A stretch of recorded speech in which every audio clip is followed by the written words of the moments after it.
Hey everybody, welcome to the final 2 weeks of 1601 Intro to Film Analysis at the University of Iowa. Today we'll be doing a couple of different things.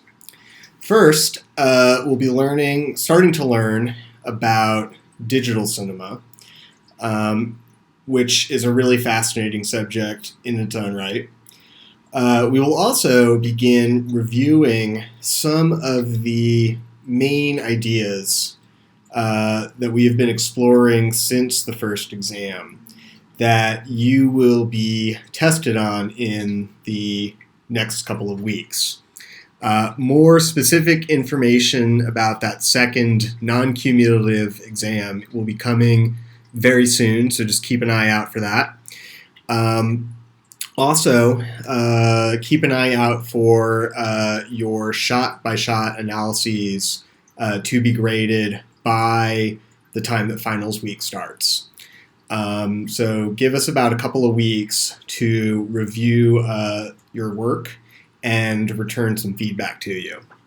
But by the time you go into finals week, you will have a very clear idea of where you stand in this class and what you will be expected to do in the second exam.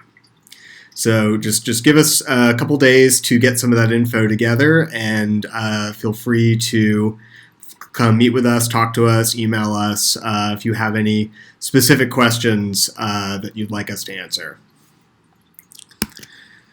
All right, so let's get started. Digital technologies. How have they changed the movies?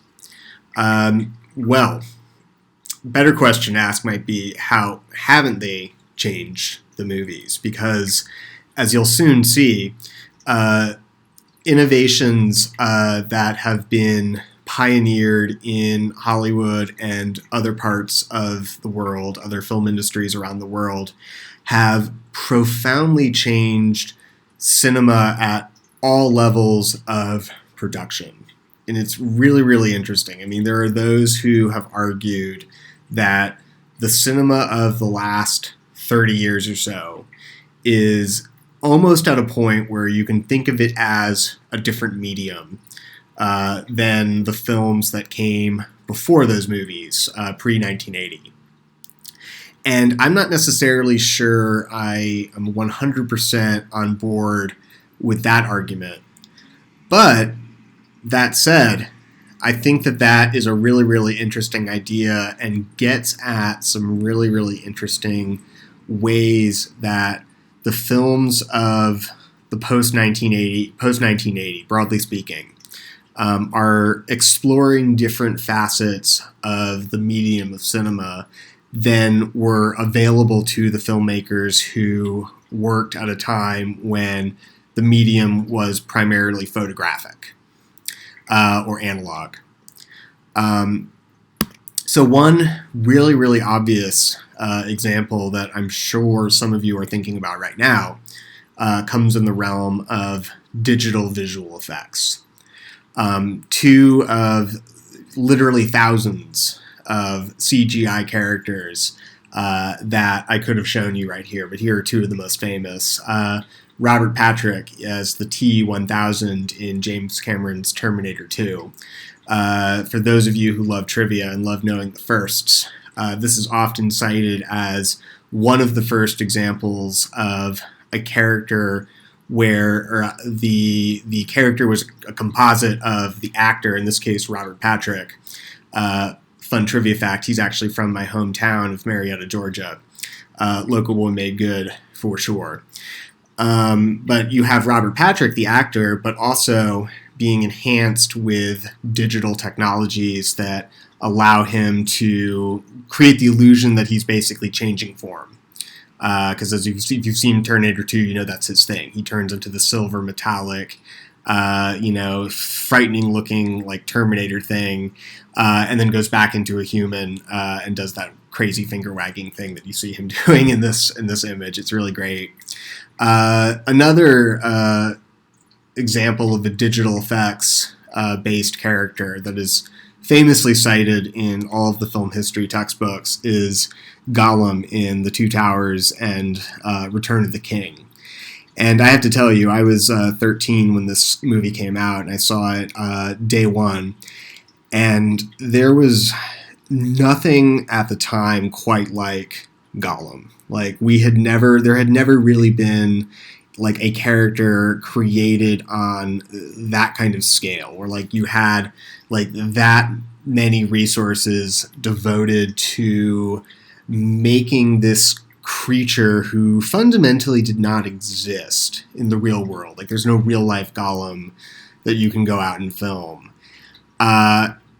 And they were able to like imagine something that doesn't exist and yet make it very, very human, and if you've seen the film, you know that the expressions at times are over exaggerated, to be sure, but there's something very lifelike and carefully observed about this performance, and that is really a testament to the collaboration between Andy Serkis and the literally thousands of animators who contributed to this performance. Really, really great. Really, really great stuff. A couple of other examples along these lines are, of course, the massive cities that you see in so many Hollywood films post-1980. And many of you, I'm sure, are thinking about the go-to example, like big science fiction films, big blockbusters, big spectacles. And you're thinking of films like the Star Wars films or the Marvel films or Game of Thrones, like where filmmakers are trying to picture imaginary societies and fantastic landscapes, and they either don't exist in real life, or there are too many obstacles to creating or recreating some of these locations, like in real life. So they use computers, and you get things like the Coruscant city in Revenge of the Sith, which, regardless of how you may feel about the narrative and the plotting of the Star Wars prequels, I think we can all agree are really, really striking visually and are really, in some ways, celebrations of what computers can do for the art of cinema. The other example on this slide that I have to foreground is one of the opening shots of David Fincher's film Zodiac, which, if you want my opinion, is definitely one of the strongest and most interesting films post 2000. And you're looking at it and you're saying, wait a minute, what? Like, why is this on the same slide as the Star Wars city? That doesn't look like digital, trickery is involved. That just looks like San Francisco. Well, see, if you thought that, you are exactly the viewer that David Fincher wants you to be when watching this film. This is a great example of digital effects being used to create something that is not really there. This is not what the San Francisco skyline looks like anymore. Like this shot takes place in 1969.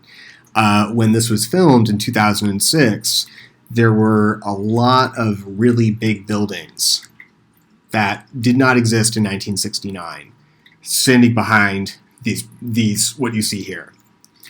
And so they're creating something in this shot that does not exist. But unlike the top example from Star Wars, they don't want you to notice that. They want you to see this thing that doesn't exist and then just think, this is San Francisco, 1969. I am in the location that this movie wants me to be in. And so I'm putting these two examples, just to sum up, on the same slide to show you the range of different ways that digital cinema has affected the art of mise-en-scène. One end of the continuum, you have the Star Wars, the science fiction, the really lavish, spectacular use of digital effects where you are meant to notice the effects. And on the other end of the continuum, you have digital effects masquerading as something that they are not, which is 35 millimeter film. So, moving from most obvious ways that digital technologies have changed the art of filmmaking to less obvious ways, but no less important ways that digital technologies have changed the art of filmmaking. We have to discuss how the basic material of cinema, 35 millimeter film, has been, in the course of the last 20 years, completely replaced with digital cinema, digital files. So in other words, the base, like the filmmaker's equivalent of the painter's canvas and oil paints, or the musician's musical instruments, or the sculptor's like rocks, like what filmmakers fundamentally use to craft images is no longer 35 millimeter film. And this is a really big deal for a couple of reasons. One, film is a chemical reaction. Like film is celluloid being exposed to light, and the chemical reacting to that light in like a very organic, like chemical way. Like it is a scientific process fundamentally that filmmakers are kind of engaged in when they expose a strip of film to light. And if you really, really look at the great films post or pre-2000, the films, particularly films from the 40s and the 50s and the 60s, when a lot of these, the film stocks at those times were really beautiful, really, really understand how to make this chemical process work for them. And you just see in some of these films this really, really beautiful, it's just really hard to describe. But again, it's what I'm trying to get across here is that this is a different form of production, a different medium for art making than the kind of thing you can get from this bad boy, the red digital camera. One of the most famous of the countless digital cameras that have proliferated throughout the filmmaking industry since the year 2000, broadly speaking. Because unlike the 35 millimeter film camera, there is no real chemical process at work in a red digital camera or your iPhone camera or any other digital camera. What you have is information. So instead of an image being created through this process where light is exposed onto a strip of film and it's registering like an imprint of the light on this little strip that then has to be developed, and that having all of these implications for the artistic process, this is doing something really different than that. It's converting the thing it sees in front of it to an image that fundamentally, when you break it down, there are no chemicals at work, there's just ones and zeros. And again, I'm getting kind of like really weird and kind of heady with some of these, describing just the media and how they work, because it sometimes seems really incidental when you're looking at, these films, but it ends up affecting everything from the texture of the image to the kinds of emotional qualities it can register and convey. Like, they are different media, is what I'm saying. And that doesn't necessarily mean that cinema is a different medium before using the digital instead of photographic film, but these two things work in different ways. That is the point I'm getting across here. And you really, really see the possibilities of digital cinema, I mean, just in a lot of different ways. Like for example, in Attack of the Clones, famously one of the first films to forego 35 millimeter cinema, film strips. Back in 2002, everybody thought like, oh man, like this is never going to catch on. Like why would George Lucas do this? And when you were to see that film projected on a film strip, which is how most people saw it in 2002, the digital film that George Lucas shot was transferred onto film prints and then shipped out to multiplexes across the country. And if you saw one of those prints, you saw something that looked very dim and very blurry. It wasn't taking advantage of those photographic properties that I was describing, those chemical reactions between light and film. It was digital information being transferred onto film, and it just didn't work. It looked dim and weird, and I think this is a large part of why people hated this movie so much, independently of the wonderful dialogue that George Lucas crafts about sand and all sorts of crazy stuff in this film.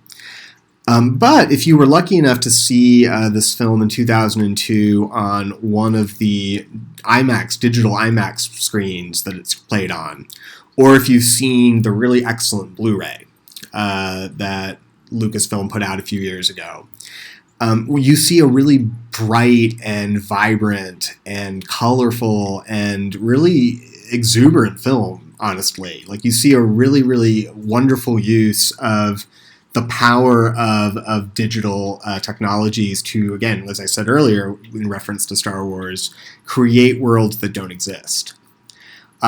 So it's if you want an example of how these things matter, just like I said, track down a 35 millimeter print of Attack of the Clones and stack it up next to the Blu-ray, and you'll see that for films shot on this digital format, it really can produce different artistic possibilities than 35 millimeter cinema.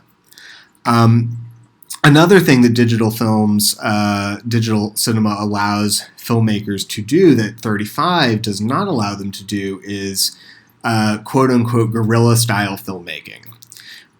This perpetual impulse in particularly independent cinema to just kind of get out into real locations with a very, very small crew and film as much material as you possibly can in conditions that may or may not be conducive to a big film crew, and you'll get some really interesting stuff. So Steven Soderbergh, the director of Che, is trying in this film to make a movie about the guerrilla revolutionary Che Guevara in Cuba. And he's trying to make this film feel as close to the spirit of how these characters lived as possible. So these characters are living basically in the jungle, living on not a lot of food, don't really have nice sanitary conditions. They're constantly moving around because they are fighting against the corrupt dictatorship that they were trying to depose. And Soderbergh is thinking, if I make a really big movie, if this is one of those movies where everyone has their own trailer and there's all these caterers and all these extra people kind of milling around, it'll make it feel too stagey and too Hollywood But the problem is, if you are trying to make a really, really small movie with 35 millimeter film, that automatically is going to add a lot of extra people to the set, because that medium requires a crew of specialized cinematographers and lighting technicians to ensure that the image is going to read. If you have digital, you can suddenly get rid of a lot of those people. And that, for some film companies, has led to all sorts of bad labor stuff, where they're using it as an excuse to get rid of good jobs that a lot of people would be really happy to have and kind of bring them into the industry. But when it's being used by independent filmmakers like Soderbergh, it can actually open up a great number of possibilities, because again, it's just a lot easier and simpler to take a digital camera and a small group of people onto a remote set and just film just film everything that you can, than it is to try to lug this really volatile 35 millimeter film, again, this chemical based film, into these locations and get all these cinematographer people to mess with it, make sure it's going to work. So it opens up a lot of possibilities on the production end. A couple more examples of this dynamic I'm describing, where digital cameras have opened up new possibilities for cinema, really can be seen in this really fascinating genre of independent filmmaking that has emerged in the last 10 years or so, which is the iPhone film. And I'm showing here two posters of two films that are commercially released films that were shot on an iPhone. The one, Tangerine, Sean Baker's film about sex workers. Really, really great film. On the right, you have Steven Soderbergh's film Unsane, which is a really excellent horror film about kind of a woman who is wrongfully imprisoned in a mental institution. And in both of these films, the iPhone not only allows the film to be made on a very, very low budget with a very, very small crew, which almost always, if you look at the history of cinema, results in a greater willingness on the part of everybody to do unconventional things. Tangerine is focusing on the experience of the transgender community, which Hollywood films at a large budget are still, unfortunately, pretty hesitant about addressing in great depth.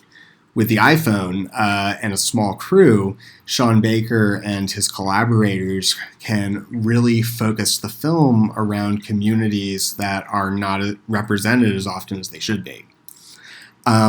With Unsane, Soderbergh is using the fact that he is making a really cheap movie with his iPhone to do some really crazy experimental stuff with cinematography and editing, and really explore something that actually plays a heavy role in this week's film Deja Vu as well. This idea that cinema can fundamentally change your perception. He can do some really crazy things with cinema's power to screw with your perception because he's making a really cheap movie on his iPhone. Okay, so that's some of the ways that digital technologies have changed how movies are produced. But, as is always the case, if you're only focusing on film production, the mechanics of how things are made, and those questions, you're really only focusing on a third or a half of the whole picture. One other important thing that you have to think about when thinking about how cinema works and how digital technologies have changed those workings of cinema is you have to think about how movies are watched. And the moment you ask this question about how digital technologies have changed the way that films are watched, you really begin to appreciate anew how much of an impact these things have had on the art of cinema. So here's the down and dirty reality of how things work now. It used to be that when you went to the movie theater, you saw that film strip that I was talking about projected onto a screen. And I hope it's sad we've reached the point now where I can't even assume that most of us have seen a film on 35 millimeter anymore, because we are rapidly approaching the 10-year anniversary of the switchover that happened around 2011, 2012. And I remember this date actually very well because I was living in Rochester, New York at the time. And that is the home of Eastman Kodak, which for many, many years, almost 100 years, has produced the vast majority of the 35 millimeter film stock that Hollywood has used. And so when these rapid shift to digital cinema packages, these digital hard drives that you plug into a big projector and then just hit the play button. When that shift happened, 2009, 2010, kind of in the wake of Avatar, leading up to the big Marvel movies and some of these big spectacles that have really dominated the film industry for the past 10 years, it basically caused Kodak to just finally, that was like the nail in Kodak's coffin. And I remember I had only lived in Rochester about 6 or 7 months when Kodak declared bankruptcy, and you could tell it was a big deal. Like, you just the skyline, like, which you could see Kodak Tower in the skyline, like literally they turned out the lights. And it was just like such a potent metaphor for what was happening to the film industry in the wake of these digital cinema packages. And again, I'm telling you these stories because I'm trying to give you a sense of just this is the industry. This isn't just like an art form. This is an industry. This is like a thing that employs millions and millions of people at all levels of the process, like across the world. And when seemingly something as simple as changing from film reels to these hard drives that you're looking at ends up having like an enormous impact on so many millions of lives, like so many people whose jobs were built around one aspect of this institution have to adapt or get out and do something else. So again, like when you're thinking about, these questions, we ultimately kind of dial into the mechanics of how these films were made, but there's so many more connections that we can make between, and so many more like opportunities that are opened up and or closed down that we don't always think about, but are really, really important because they all contribute to the final package, so to speak. So this is one big thing. Another big thing that changes how movies are watched, and this is arguably the one that has taken on renewed importance in the year 2020, but home video platforms. Couple of the big ones that you are familiar with. Netflix. Netflix, that it has become an institution because it's a verb. It's like Google. Like, I'm going to Google something. I'm going to Netflix and chill. Everybody knows what you're talking about when you say that. And so Netflix, the streaming industry, fundamentally is changing the way movies are consumed, the way that they're distributed, and naturally, of course, they're changing, the way that they're produced. I'm old enough to remember, some of you may also be old enough to remember, when Netflix was primarily known as the people who sent you really cool DVDs in the mail. And DVDs have sort of fallen out of the cultural consciousness in the last 10 years. Streaming has, I think, really replaced DVDs as the default way to watch films, particularly, again, the year 2020. But DVDs were really a revolution at the time that they came out because they really did so much to consolidate the idea that you could own a film, and that the film, which was once belonged to the man, so to speak, like the distributors, the theater owners, Hollywood, like they released a film, you went to the theater, you saw it, the film went out of the theater, and next time you could see it was when it showed up on TV, or if it came around to the local revival theater again in a couple years. And it was really like the idea in film culture before DVDs and VHS and home video was like, okay, like this is my opportunity to go see it, gotta go try to see it. And you didn't really have any expectation or idea that you would own the film and have it constantly at your disposal the way you might your favorite book or something like that. And arguably, this is the interesting thing, arguably we have returned to that idea with Netflix and streaming, where it is very much that they are giving you temporary access to this product, much like distributors used to do when films were seen mostly in theaters. And you can see it as much or as little as you like in that window. The difference here being that you don't have to pay every single time. You're paying an upfront fee to kind of wander in and out. But then once they've decided they don't want to show that thing anymore, they yank it away, and you have to go to the next streaming service or wait for it to come back. And so it's interesting. DVDs ended up representing this sort of deviation from what we can kind of see as the norm of streaming services and the theater model being organized around the powers that be controlling when and how often you could watch something. DVD sort of shifted that to you get to control that. So again, interesting to think about how the platforms end up kind of having a big impact on how we think of ourselves as consumers and our responsibilities and kind of privileges and rights with respect to the media that we consume. So yeah, good stuff. Of course, if I'm talking about DVDs and streaming and some of these technologies, I can't neglect the question of how these technologies have influenced film production. Because this is really interesting. If you've seen any of the streaming films that Netflix and Hulu and these companies have produced, you might have at one point noticed that they don't really quite work the same way that films that were designed for the theater setting are meant to work.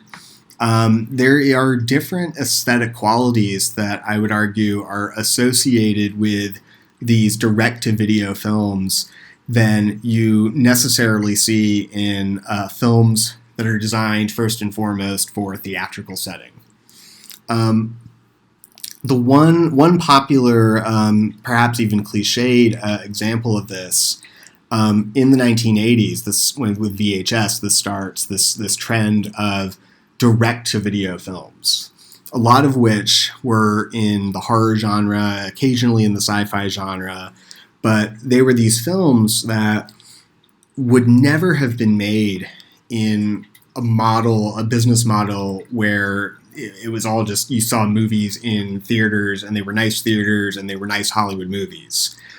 But the moment that VHS became a thing, and then again when DVD became a thing, there was suddenly this whole market of people who had TVs and VCRs or DVD players who maybe weren't going to the theater or weren't going to the theater all the time for whatever reason. Too expensive, too far away, didn't really like those movies. And they did want to sit home and watch things on their VCR or their DVD player. And so this whole cottage industry rose up in the 80s, and it continues arguably to this day, of really, really cheap, low-budget, like exploitation films that are made for a fraction of the cost of a large-scale Hollywood production. And these films are being, like Friday the 13th as an example, Nightmare on Elm Street, Halloween. Like some of these films, of course, are having their premiere in a theatrical setting, but let's be real, they're getting money because the producers are going to somebody and saying, hey, write me a $10,000 check. I promise you that this movie only has to sell like 500 copies on VHS for you to recoup that investment. We can sell 500 copies of this movie because we're going to keep the cost low with your $10,000 check. And horror was, of course, as you can imagine, really well suited to these kinds of films because you don't really need a lot to make a horror movie. You just need someone who can scream. You need the dark. You need a couple of props, and you need your imagination. So this is one example of how the existence of these technologies opens up new possibilities for filmmakers. Another example, relatively recent example, is Martin Scorsese's film The Irishman, which could stand in for so many other streaming era films in how it takes advantage of length.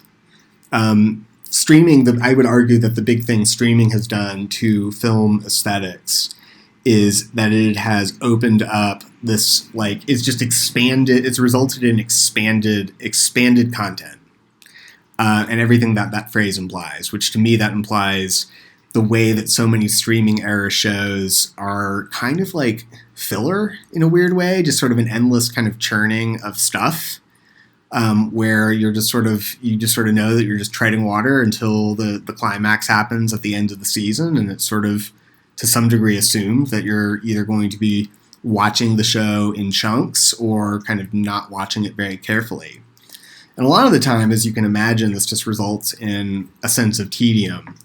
But Martin Scorsese with The Irishman, and there's a few other folks who have done this as well, really take advantage of those rhythms, those sort of relaxed, casual rhythms of home viewing, and work it into the film narrative as like part of the story. And if you've seen the film, you know what I'm talking about, how much a sense of protractedness and waiting becomes part of not just the style of the film, but also the story it's telling about these characters' lives and how they're changing over the course of a very long period of time.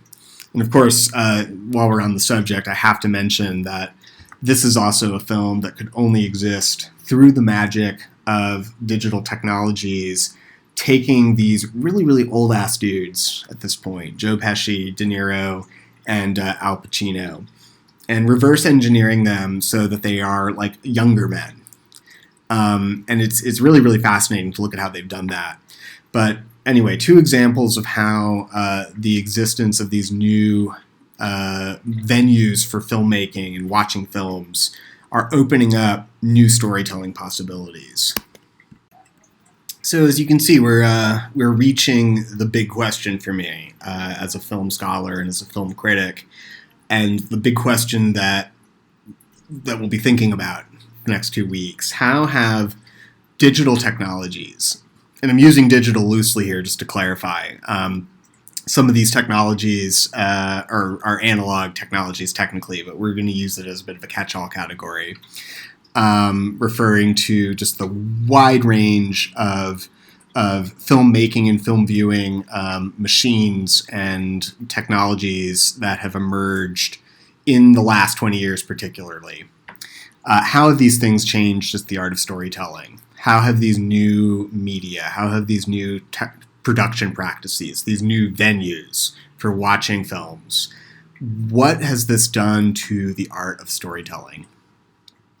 And this is a big question, and I'm not going to pretend that I'm going to answer the entire question. Some of this I want to leave open for you as listeners to respond and think, and fundamentally, frankly, create new modes of storytelling to fit the media that you have at your disposal. So I'm just going to kind of give you some suggestions and some ideas and some thoughts, and I'm going to leave it to you to expand this out with your own contributions to the art of storytelling and, of course, to the art of film criticism. But the big one that we'll be talking about for this particular lecture will be intensified continuity. David Bordwell introduces this term, and of course, you absolutely should read that article really carefully because it's a really, really great breakdown of how some of these technologies with editing and cameras, how have they resulted in different stylistic options. And if you, as you know, Bordwell does such a wonderful job at really kind of precisely describing the minutia of how like shot lengths change in this new kind of digital mode of production. So definitely take a look at that. Your down and dirty definition for intensified continuity is it describes how a range of stylistic devices amp up, for lack of a better phrase, the pace of Hollywood storytelling strategies while preserving the classic storytelling principles of Hollywood cinema. So let's just recap for a sec. So classical Hollywood story principles. You may remember from the Casino Royale lecture, these include 3-act structure, goal-oriented characters, so characters who are actively pursuing certain goals, which are clearly defined. Cause and effect is an organizing principle. Something happens and then something else happens because of that first thing.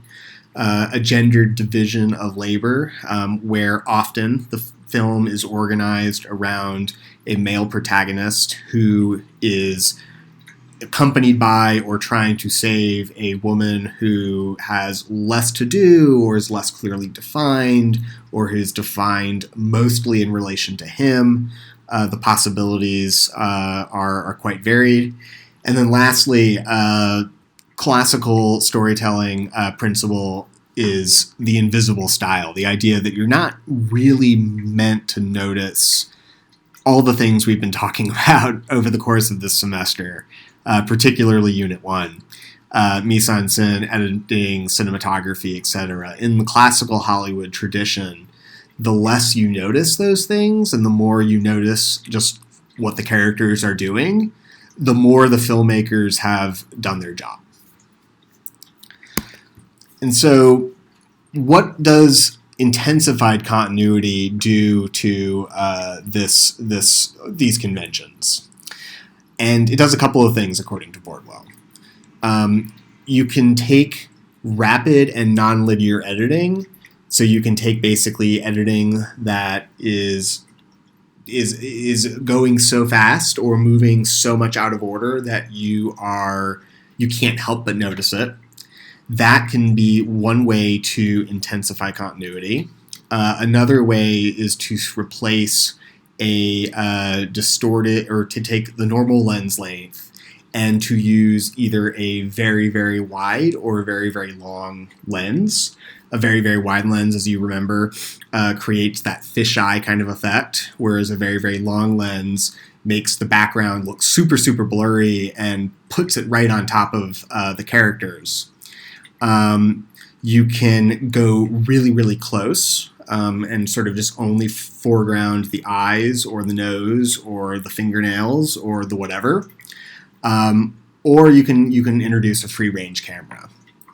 So in effect, all of these different strategies are being, you can, as you'll see when we turn to the examples, are put in the service of traditional storytelling goals. Like none of this has anything to do, frankly, with a 3-act structure or a goal-oriented protagonist or even a cause-effect narrative kind of logic.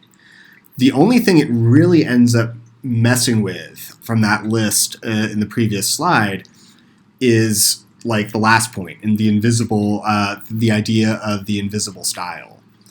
So you end up noticing in this mode, this mode of working that some filmmakers have used.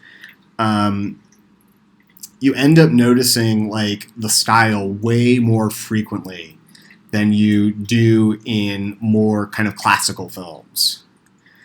But it's all still sort of in the service of those other storytelling principles. So some examples. You have already seen a film that has quite a few examples of Bordwell's notion of intensified continuity. Casino Royale is probably the best example that I can offer because it very, very closely dovetails with most of those points that Bordwell makes in his article. One scene where a lot of those things come out, like a really amped up style, using unusual lenses, unusual perspectives, extremely fast, jagged editing. Look at the opening scene. I mean, how frequently do you see an opening scene in a contemporary Hollywood film that is in black and white, that is overexposing the images as much as this one is using weird, this is like wide angles. Like obviously this is a wide angle, bringing those toilet bowls kind of closer to the camera frame. Super, super grainy. This is may or may not be shot on 16 millimeter film, but it is meant to look as if it is shot on a really grainy, like fuzzy film stock that's being kind of blown up. And you can't watch the scene and not notice the style. Like if you look at the scene, you're like, and you're not talking about the style, I would just be like, well, what are you doing? Like, why would you not mention that this is in black and white and overexposed? So you notice this immediately, but yet, nonetheless, the purpose of the scene is to show you how James Bond becomes James Bond. It's a very cause-effect, goal-oriented scene. James Bond has to kill these two people, and then he gets to kill everybody because he has a license to kill at that point. It could not be more straightforward and more direct on the level of plot, and yet on the level of style, it is as amped up and as experimental as anything I've seen. Another example from later in the film, just take a look at the scene where Bond ends up almost overdosing / getting poisoned on that thing that Le Chiffre dropped in his drink, because Le Chiffre's an asshole and that's the kind of thing he does. And you remember from the scene, Bond is like, basically his heart is going to explode out of his chest if he doesn't, defibrillate himself into health again, which, don't ask me how that works, but, here you are. And to help put you in the mindset of James Bond, Martin Campbell, the filmmaker, has done a lot of crazy stuff to the camera. He is using, again, a grainy film stock, a lot of really unusual angles. The camera tends to be moving around very quickly. I think in one scene, in one shot in the scene, it's like rushing forward to meet him as Daniel Craig is kind of walking towards the camera, creating this really like pronounced sense of movement. You can see in the bottom image that there's a wide angle lens used to bring Craig's face closer to the viewer and sort of distort in a very subtle fashion the edges of the screen. And it's all just, again, you notice the style. Like, it does not look like the rest of the movie. It does not look quote unquote normal or quote unquote realistic. But here's the thing. Here's the thing that makes it an example of intensified continuity rather than an example of like art filmmaking or experimental filmmaking where form is kind of celebrated for its own sake. And that's the fact that this is all put in the service of putting you into James Bond's psychology. This is all put in the service. Once you look past the amped up style, this is all put in the service of helping you see the world through James Bond's eyes. And it's meant to ground you more firmly in the reality of the film, because when you come out of this sequence, you are meant to really kind of feel as sweaty and as worked up and as pissed off as Bond does that he's been almost poisoned. And the film, you're just emotionally with him for the remainder of your time together. And this is, I'm making this point just to underscore how in this mode, according to Bordwell, like you fundamentally have films breaking the norms, but at the end of the day, they're conforming to these norms. They are stretching the boundaries of what Hollywood filmmaking can do, but at the end of the day, they are coming back to those classic storytelling principles: 3-act structure, active male protagonist, passive damsel in distress / love interest, cause effect, etc., etc. And this is really what you see in this week's film as well, Tony Scott's Deja Vu, which not coincidentally comes out the same year as Casino Royale, 2006. Actually, they both come out November 2006. So they are effectively in theaters at the same time. And they pair really, really well together, particularly as we are amping up to take the second exam. These are two films that really go a long way to underscoring how the time-honored principles of Hollywood storytelling have been reworked in the new millennia as new technologies become available both on the production and reception ends. So let me pause here. We'll come back to some of these points about intensified continuity as we get a little bit closer to the end of the lecture. But I want to pause here and just tell you a little bit about how the film was made and where it's coming from, just to give you a better appreciation for the weird things that it does that are really cool, and also to help contextualize some of the things it does that link it to this older tradition of Hollywood storytelling. So the film was directed by Tony Scott, who is sadly no longer with us. The article goes into a little bit more detail about the tragedy surrounding his suicide in 2012. But while he was alive, he was a really underappreciated. Visionary is too cliched and pretentious, but he was somebody who really was using Hollywood cinema in a very, very unusual way. He was someone who was taking this principle of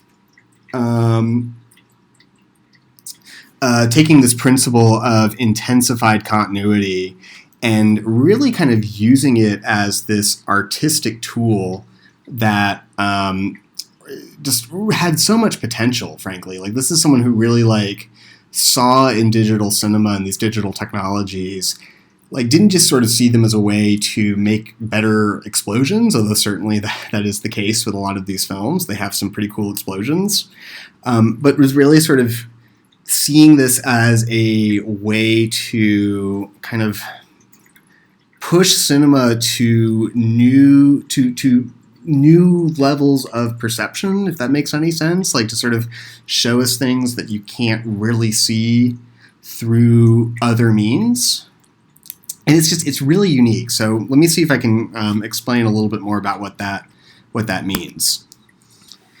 Okay, but I'm getting ahead of myself a little bit because I realized I want to tell you a little bit more about who Tony Scott is and where he comes from. Because I think this is, if nothing else, a really good case study to add to our evolving list of biographies and case studies for where these filmmakers come from and how they get into the industry. Because I'm hoping you'll see, there's a lot of different paths to a successful, engaging career in the arts. Tony and Ridley Scott, you will, I think some of you probably know who he is. Born in England, kind of right around pre-World War II, so they kind of grew up in the very, very unique kind of time and place in human history. England after the war is a very, very changed and place with a lot of character. A lot of people who you would meet in England early 1950s would all have some crazy stories to tell you about what they've been doing over the last 15, 20 years, every single one of them. So they grew up in a really interesting moment in time and space. They were also really lucky that they got to go to the Royal College of Art, which is one of the most prestigious art schools in England. And they were not there at the same time, but they went kind of one after the other. But even though they were not there at the same time, they often collaborated on each other's projects. So here's Ridley Scott's directorial debut, Boy and Bicycle. That's weird to me. I always want to say The Boy and The Bicycle, but for whatever reason, they went with just the nouns. But it's a short film, not very, very kind of real. Actually, strangely, very realist film, considering what they would both end up doing, and stars very young 16-year-old Tony Scott. And this is the beginning of their collaboration, and they would have many, many more in the years between 1962 and 2012. Often kind of looked at each other's scripts, often offered feedback on each other's rough cuts, would executive produced and produced just a number of different TV shows and films together. They had their own production company. Just collaborated, which is really, really cool to me. As someone who does a lot of collaborations with my brothers on stuff, I just think that's cool. But yeah, so after art school, both of them kind of went into commercial directing. And this is a commercial that Ridley made a little later after he'd become a filmmaker, but it's probably his most famous commercial and one of the most famous commercials ever, which is the 1984 Macintosh commercial, which is just ridiculous that this thing aired after like halftime in the Super Bowl 1984. It's like, this is like the most overproduced, bizarre art film of a computer commercial you'll ever gonna see. But go check it out. It's really crazy. But this was their signature. This was the kind of thing that the Scott brothers were very good at, which is just this very like stylized, exaggerated, hallucinatory almost kind of like artificial worlds that they created just kind of using the smoke and mirrors of the movies. And naturally, it caught the attention of Hollywood film executives, and so Ridley, of course, goes on to make these are probably his two most famous films, Blade Runner and Gladiator, both of which are crazy in a really, really good way. But if you've seen these films or any of these others, some of the other big ones being Alien, Thelma and Louise, Black Hawk Down, Kingdom of Heaven, and most recently The Martian, that should say 2015, not 2005, you know that these films create really evocative, textured worlds. Like kind of, they're almost, and sometimes the stories, frankly, are a little weird. Like there's sometimes like weird gaps of logic and just moments where you can kind of tell that like their attention was not first and foremost on character and plotting and storytelling. Black Hawk Down is probably the biggest offender, if you want to put it that way, of this tendency, because you have like 20 characters and the film makes no real effort to distinguish between any of them. But this approach is a symptom of the emphasis on like texture, on sort of these painterly kind of qualities. And this is the dividing line with Ridley is do you like the use of film, and do you as a kind of painterly vehicle, as a device for creating really evocative images, or do you not like that? And the admirers really like that, as you would imagine. But anyway, so that's how he gets his start. Kind of around the same time, a little bit afterwards, Tony gets into the movies, and his approach is superficially quite different. Whereas Ridley kind of builds his reputation on really kind of artistic and insane mise-en-scène, for lack of a better phrase to describe it, Tony Scott pairs up with Jerry Bruckheimer and makes some crazy-ass action movies. If any of you have seen Top Gun, I mean, wow. That movie's crazy. Maverick Goose, Volleyball, I mean, like, God, 80s prog rock, like, it's just got everything, you know? It's just the most, it looks like an MTV, like, music video. It basically is an MTV music video. It's like the template for MTV, which is, I think, in its 5th year around this time. And there's just a lot of synergy between what Tony Scott is doing here with like fast cuts and really overlit, backlit, you know, like this image here of the planes backlit by the sun. I mean, God, that's like half the movie. But yeah, so this is how he gets his start. And for many years, this is sort of what he seemingly is content to do, is just sort of live in this kind of realm of films that are kind of honestly being like made for the direct-to-video kind of market. Like obviously these films have theatrical releases and people are seeing them first in the theaters, but they're also really, I mean, these are films that are designed for being rented at Blockbuster. You know, like Tom Cruise in Days of Thunder. I mean, that is the like quintessential blockbuster movie, in the sense that, you know, you're not really going to be watching or caring about Tom Cruise in a race car like all that much. Like, you're not really, like, if you actually try to watch that, like, you're gonna be like, oh, this is dumb, you know. But that's sort of not the point. Like, it's sort of almost there to be a thing that you throw on in the background that you take back to the movie store a few days later. It's sort of designed for this sort of distracted, non-committed form of viewing that has kind of become the norm with Netflix 20 years on.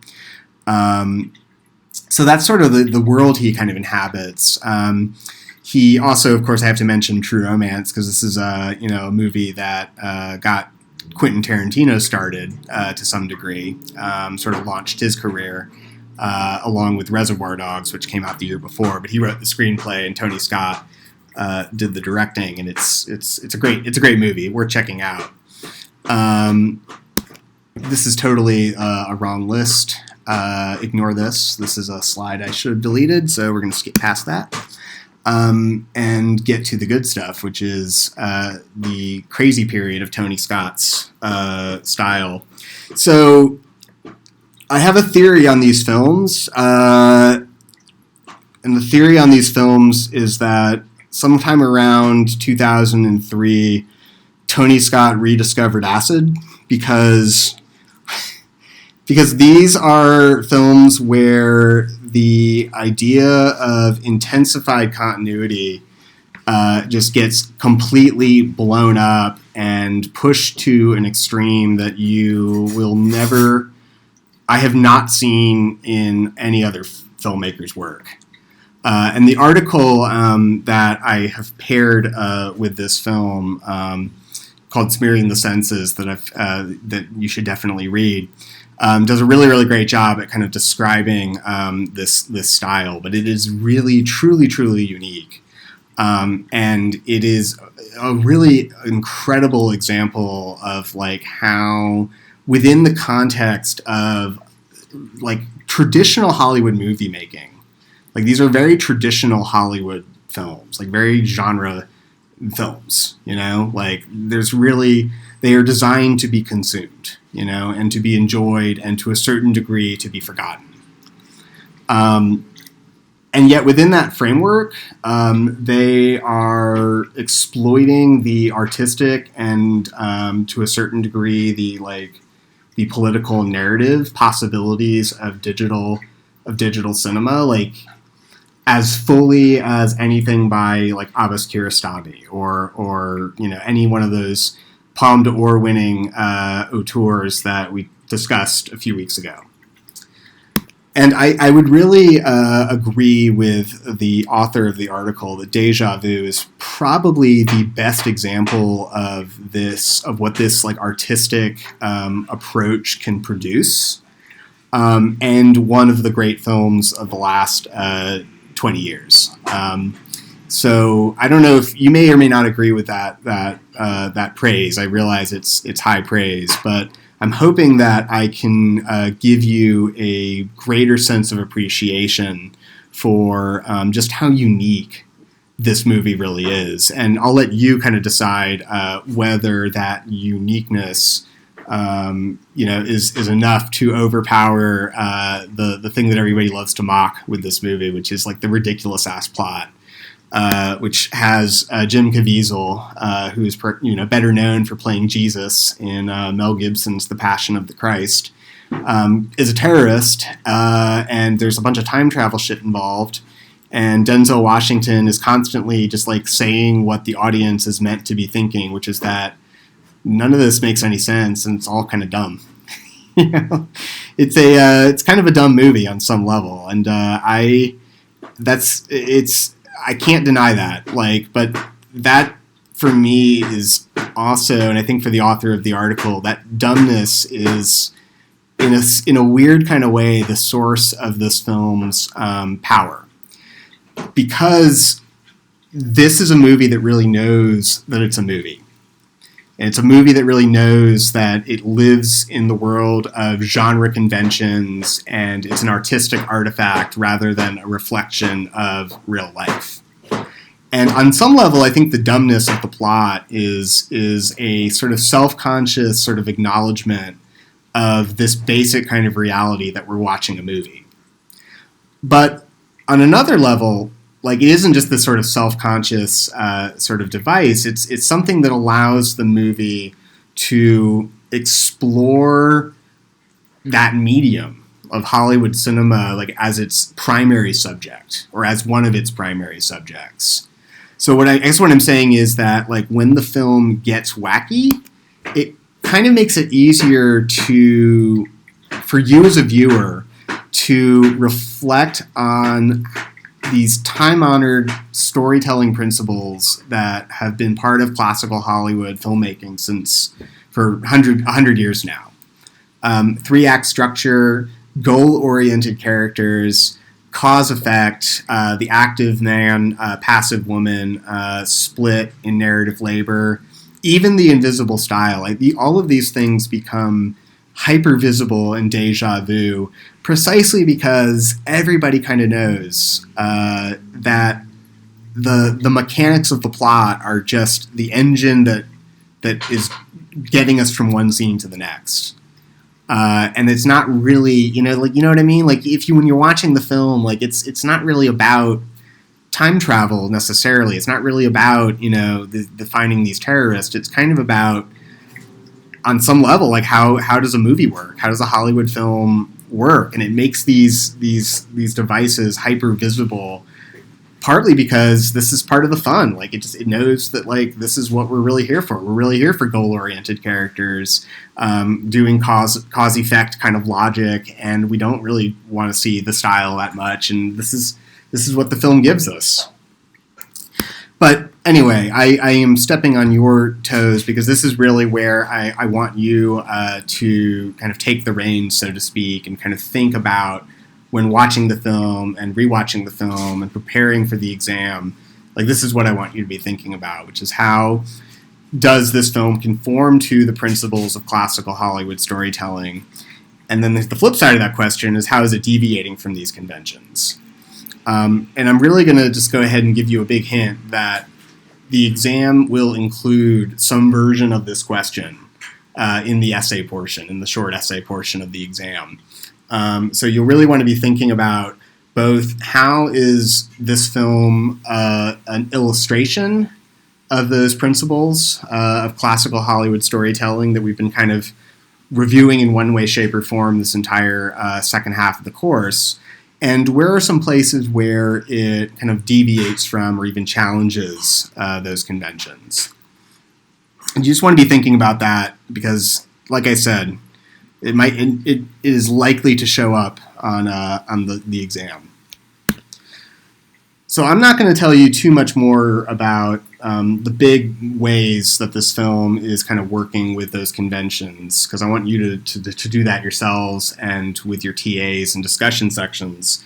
But I am going to zero in on one particular aspect of this question to kind of get you started in thinking about this.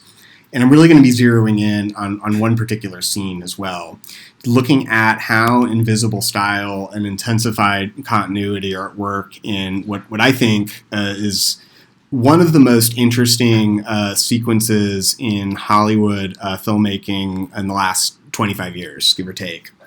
And that's this really remarkable sequence in the middle of the film that they come back to kind of throughout, that chunk of that second act, that critical second act in the narrative, where they're in this, like, scientific, military kind of industrial sort of basement, like, trailer park thing, and they have all these computers up and all of these screens, and they are trying to find the terrorist using these technologies and so on and so forth.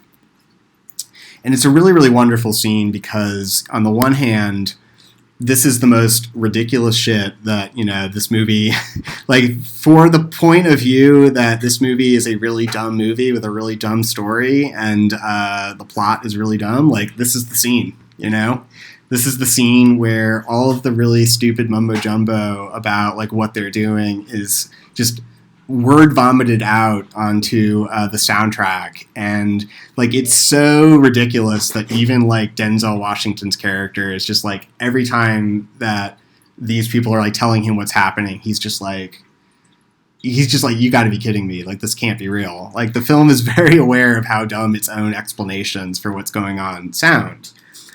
And the really cool thing about that is it kind of allows these moments to be read in a non-literal kind of way, if that makes sense. Like, and they can be read in a variety of different ways. Like for one, for example, and this is the really interesting one, is it you can kind of see this as like an allegory for or a commentary on like the process of like film editing, like what these characters are doing is not all that different from film editing.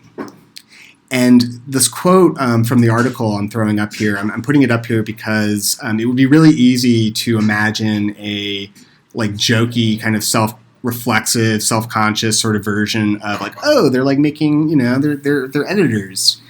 But I think what you see in this scene is something a little bit more interesting than that, which is the idea that both editors and these characters are really like using these technologies not just because they want to mess around with them, but because they're trying to kind of resurrect and speak to this like metaphysical dimension. Like they're trying to sort of reach back into the past and see and access another time. And I think what the film is trying to get at in making these scenes have like echoes of the editing process is it's exploring the way that like this medium of film, which has been made so much more malleable and you can just do so many things with digital editing that you couldn't do with photographic film. And the film is reflecting on how that allows artists just this really like powerful kind of emotional experience. If you've done this, you know what I'm talking about, where you are interacting and like really like taking control over this footage, and you're coming into such close contact with the images that you're showing, and it can be a really like intense kind of experience, and that's I think what the film is reflecting on in these moments. It's also reflecting to some degree on the experience of the film viewer, particularly this idea that with digital film viewing technologies especially, you have so much more control over the image than you ever did before in that old model of going and seeing a 35 millimeter film in a theater. You can do so many things like that. Like this is Homer's really like hitting the nail on the head here. It worked. I got my wish. I mean, this is what the remote control and the streaming and the TiVo and time shifting and owning a DVD and all this stuff is all about taking control over the media as a consumer and kind of making that part of your environment, about making that part of your life, making that part of your identity, and just assuming control over it. And that's exactly what we have represented in these scenes where you have Denzel Washington looking at the dead woman and falling in love with her, even though she's a dead woman, and he's using this crazy time travel machine to like look into the past. And it's interesting. It's a really like interesting kind of commentary on how this sort of desire for possession and connection and ownership and can be achieved through these digital technologies. Now, I'm saying this, and some of you are thinking, like, wow, this is a little creepy with him being the dude and her being, voyeuristically gazed on, and the fact that she's dead. And I think you would be right. There is something a little creepy and weird about how this plays out in some of these scenes. And I think that is a legacy of the Hollywood mode of production that Tony Scott is working in. And even though he's clearly trying to break away from some of those more pernicious kind of story structures, particularly in the matter of race. Like he's very noticeably casting Denzel Washington in a role that 9 times out of 10 is going to a white actor and is kind of very much framed as a white character.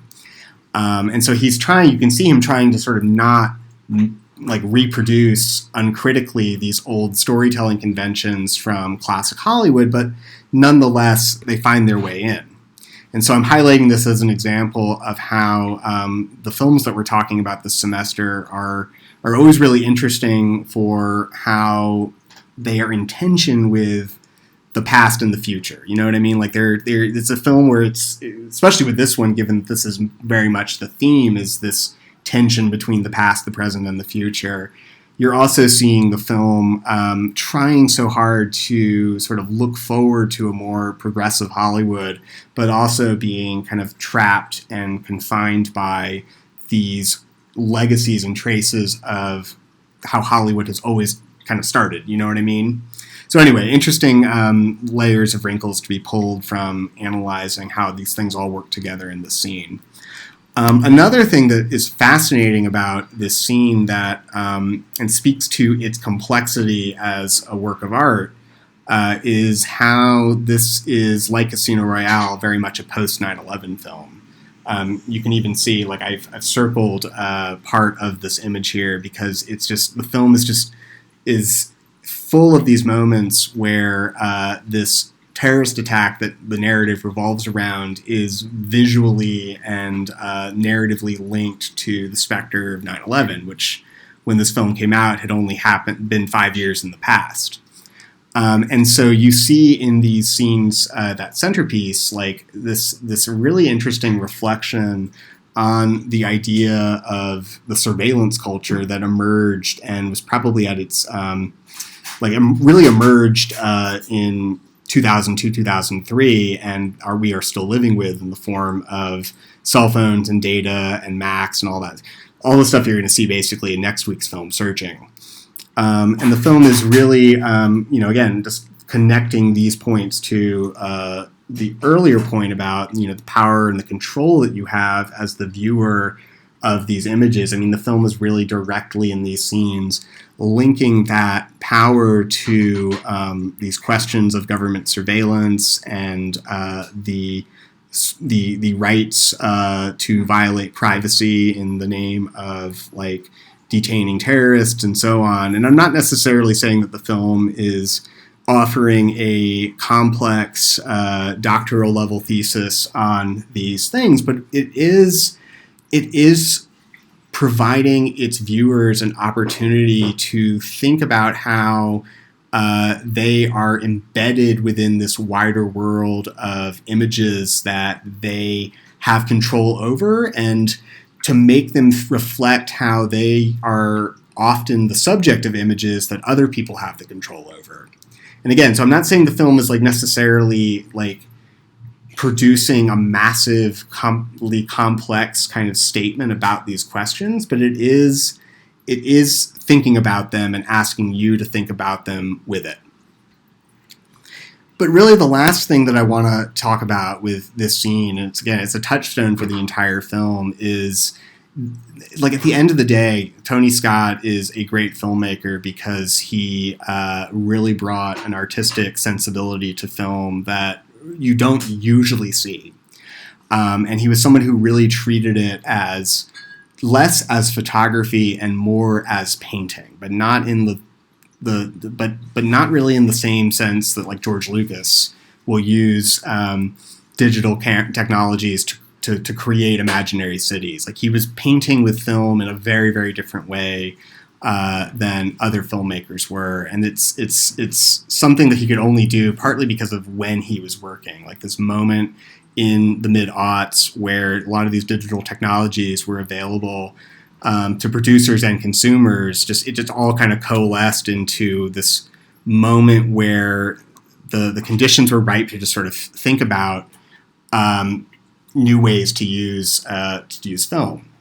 And in Deja Vu, you have this really beautiful style where all of the resources of editing and mise en scène and cinematography are put in the service of showing you things that really like can't be shown, and that typically like films don't really like mess with.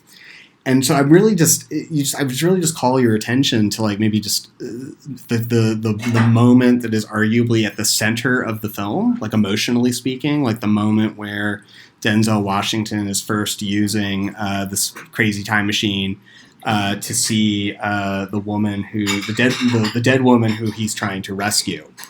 And it's a really, really interesting scene because on the one hand, this is the most banal moment in the film that I could possibly single out. There's no explosions, there's no car chases, nothing crazy, nothing out of the ordinary.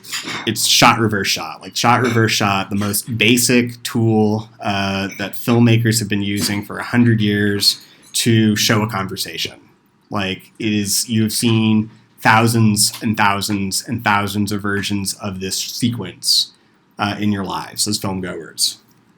And yet, within the context of this convention, Tony Scott is reflecting on how the experience of engaging with moving images is something that kind of breaks you out of the normal flows of time and space. Like, at its most powerful, like what you are doing when you are looking at an image is you're looking at something that doesn't exist anymore.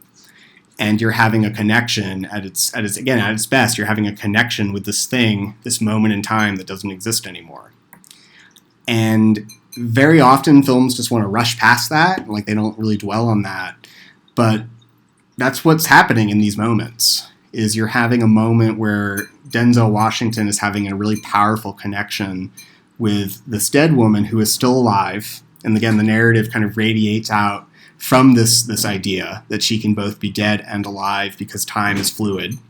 And it's asking you as the viewer of this sequence to kind of extrapolate out from that and relate to these images in the same way. You're looking at Denzel Washington, who does not look like this anymore. You are looking at these images, which, you know, you cannot see things like this with normal perception. Like you cannot see this with your naked eyes, this kind of thing. And yet you're connected to it. You are like this imaginary thing is nonetheless connecting you with these real people at this moment in time. And so this is really what this film is after. And I realize that this is sounding very kind of heady and complex, but I mean, that's the power of this film. This is why I'm holding it up as a worthwhile object of study, is because, again, on the end of the day, this is a ridiculous action movie. But it's using these digital technologies for film editing, this idea of intensified continuity. It's taking advantage of the fact that its own audience is going to be doing a lot of time shifting when they watch this film on streaming or DVD. And it's trying to weave this all together into something that is first and foremost, yes, a fun, dumb movie. You know, great movie for post-Thanksgiving break, for sure. But kind of beyond that, it's trying to create this environment where you are allowed to reflect on the metaphysical properties of what images can do. So I'll leave it there and just let you kind of explore this film, and particularly this scene. Again, this is a great scene to close read with your TAs and as you're studying for the exam, which I'll provide more information about within the next week. All right, hope you've found this useful and interesting and informative. Feel free to email me any questions, and I will look forward to talking to you again in our final lecture next week.